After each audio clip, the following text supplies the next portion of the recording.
good evening and welcome back to Talking Your Walk. And this evening I'm with a lovely lady called Karen Yale.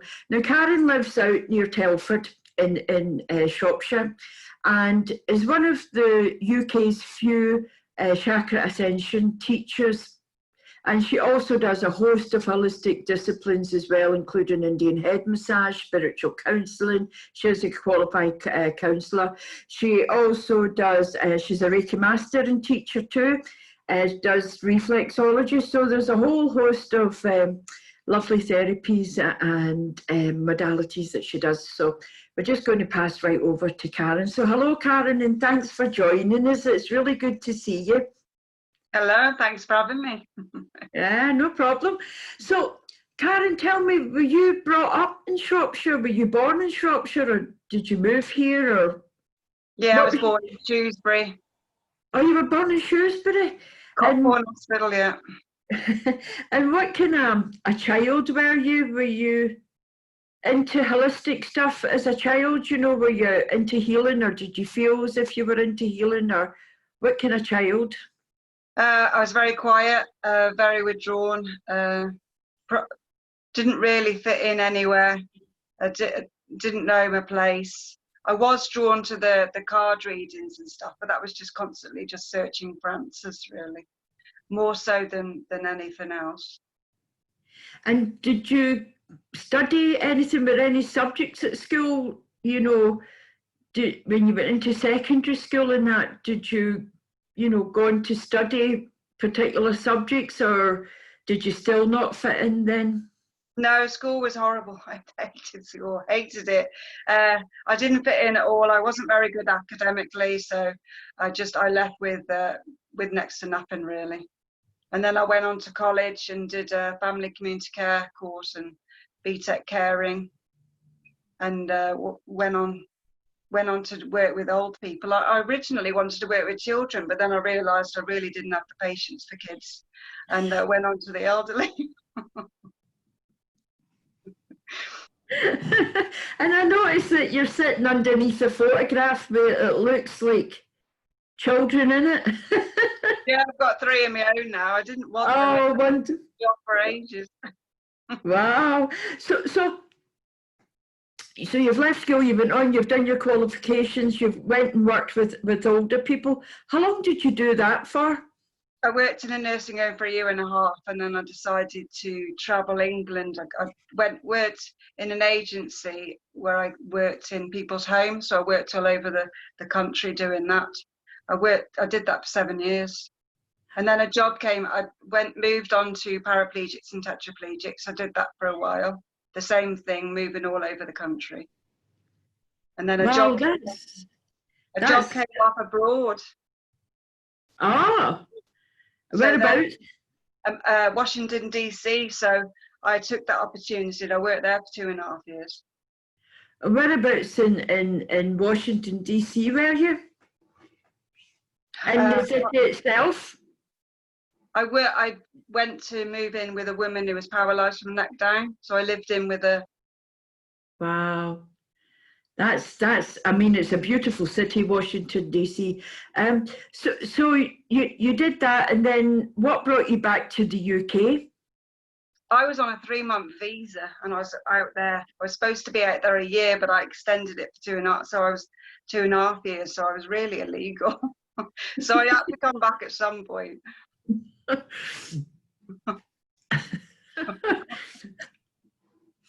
So after your extended holiday, shall we say, in Washington, you come back to the UK, and did you come back to Shropshire, or where did you go then? I decided that I didn't want to go back and move in with my mum, so I moved in with my brother in Telford, and that's how I'm here. So I was a little bit lost when I came back, because I didn't have nothing, no roots, no job. I didn't know where I was going to go. So I actually ran off with my brother's friend and to Weston-super-Mare, and that's where I had my first child.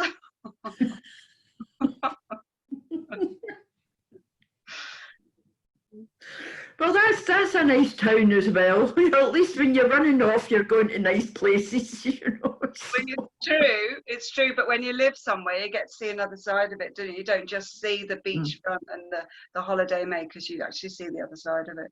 Yeah. And then where did you go after Weston-super-Mare?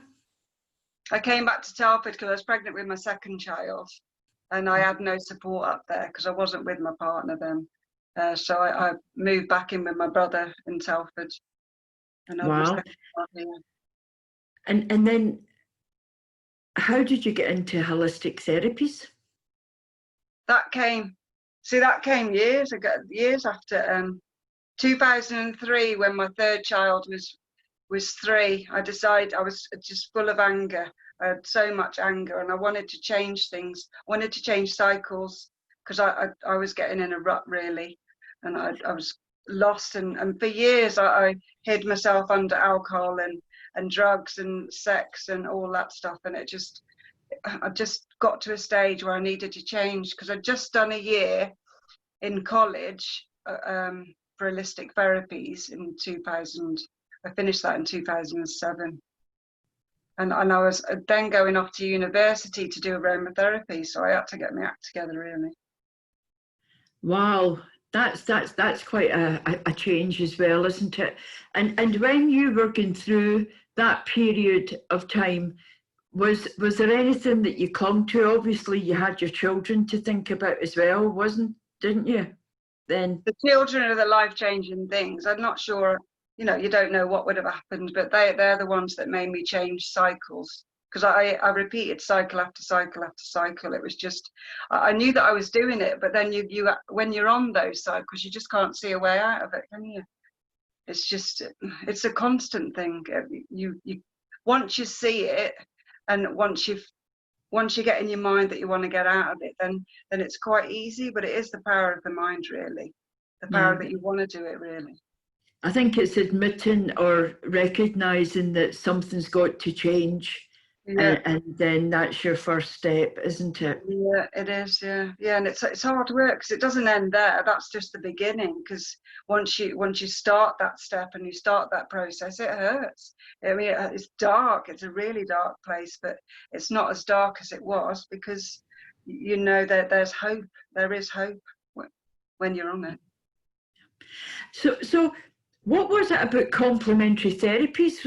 Did you have a treatment for someone and then thought, oh, I'd like to go to do this? Or what was it that sort of drew you into that area? Now, you said that when you were younger, you would play about with the cards and things looking for answers. Was that something you carried on and then developed into the therapies? Or the thing that got me into complementary therapies was my friend. She was going on to do a Reiki course, Reiki 1. And she said, do you want to do it? And I thought, oh, all right then. I didn't know, knew nothing about it. I didn't know what it was, but I thought, okay, that's fine. We'll do that. And I really, really, really enjoyed it because I was the one that carried it on and she never did. Wow, that's amazing.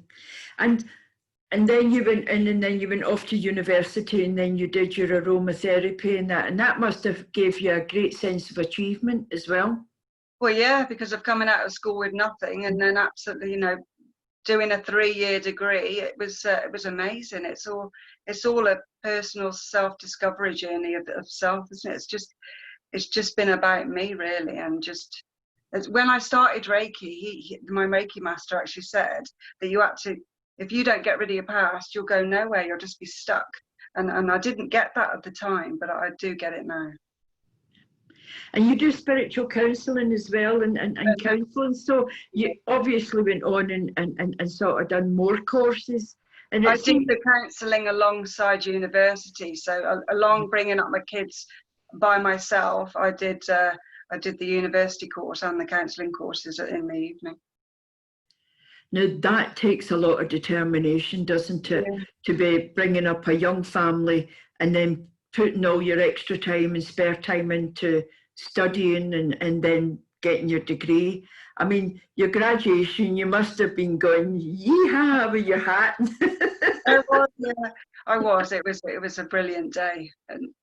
and those milestones you've got to remember, haven't you? You work so hard to get to them, you deserve them. Yeah, and that's the thing, isn't it? People who sometimes they work so hard for things and they don't actually take credit for the hard work that they put into doing to getting something. I find that quite a lot with some people. So you got your degree, you've done your other training, and then you went on to learn Chakrascension with the wonderful Robert and Alan, I would imagine, through in Shrewsbury. I mean, that must have been a great course as well, because they're fantastic teachers. They are lovely. They are brilliant, and I felt really honoured to be a part of that journey, and I still am. And although I've took some time out to sort myself out, I will actually carry on with doing stuff like that. Yeah. And so at the moment, what is it you're doing now? I mean, obviously with COVID, one-to-one treatments has gone out the window, but you actually teach and have taught in the past Reiki, and you can teach Reiki and Chakrascension. So what's going to happen, once we come out of COVID? Are you going to go back to doing that?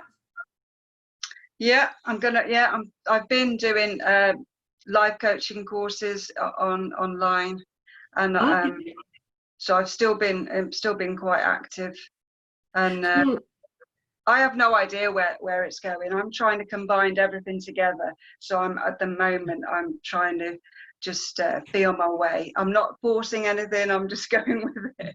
I've just recently, last weekend, I did the shadow workshop with Ben Calder, and that really brought up a lot. So that's a lot to soak in. And it takes a while for that to, for you to process that as well. Yeah. But it is good work, looking at your shadow self. So you're doing some online coaching at the moment. So what's that, life coaching? Is that aimed at people or at businesses? What is it you're doing? It's more one-to-one at people, yeah, just people that need help. And what kind of help? What kind of people would come for help? What kind of situations would these people be in? All sorts of situations. Just relationships mostly. I like the relationship sides of it. I find that I suppose I've been searching that whole time for the one relationship, and really it boils down to self-love, doesn't it? And the relationship with yourself. So that I can help with my experiences. I can help other people.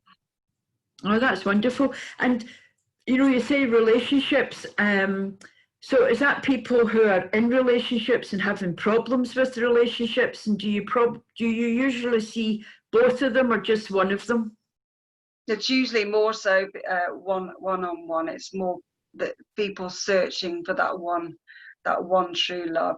Repeating cycles after cycle of looking for different partners, being with different partners, and just not working out. And how many sessions do people have? Does that just depend on the person, or is there a set sort of normal amount at times, like 5 times, 10 times? What's the sort of process? The average is around 6, but I suppose it varies person to person. Some people are quite happy with 1 or 2, but some people just carry on. And what other, you say relationships, but what other type of reasons would they come to you? Depression, mental health, just stuck in a rut, just things that that's loneliness. There's a lot of loneliness.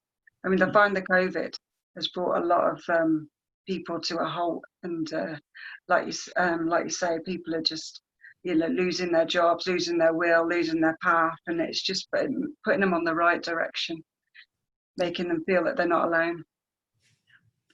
Well, that's amazing work, because it's so needed at the moment. I mean, I am sure that the rise in mental health issues as well is going to rise quite dramatically in the months to come. So if I was looking for the services that you offer at the moment, where would I find you? How could I get in contact with you? At the moment, it's just through Facebook. So it's Karen's Holistic Healings. And I am in the process of getting a website done, but that's not actually been done yet. Oh, that's great. I mean, and when this goes up on YouTube, I'll also put your Facebook link on there as well if anybody is wanting to contact you. So once we're out of COVID and you get back to maybe doing one-on-one treatments, where would you do them? Would that be locally, or are you in a centre, or do you do it from home? Or I do it from home, but I do quite like the online as well. It's more accessible. You can reach anyone. It's not just about someone round the corner or 20 miles away. You can reach them all over the world. Yeah, yeah. That's the wonderful thing about technology. That's what I'm loving about it as well at the moment. So, Karen, all I can say is thank you so much for coming on this evening, for being so honest about your past as well, and you know, for letting us see that, you know, even if anybody's in that dark place, they can change their life. And as you said, it's only that little step, recognizing that you need to change something, and then taking that little step and reaching out and trying to find a way through it. So again, thank you so much. It's been an absolute pleasure to talk to you and to learn a bit about your journey. Fascinating to see that you were in Washington as well. I loved it there. I was glad that I did it, because it's an opportunity that wouldn't have come up again. And it was just before I had children, so it was the right time for me. Perfect, absolutely perfect. Okay, well, thanks very much, Karen. Thank you. Can I say, it's Karen's Healing Connections. It's not holistic. It's because we've been talking about holistic that I said it's Karen's Healing Connections. Brilliant. No worry, I will find it and I will share the link as well. Oh, Karen, thank you very much. Thank you again. Take care now. All right, bye. Bye now.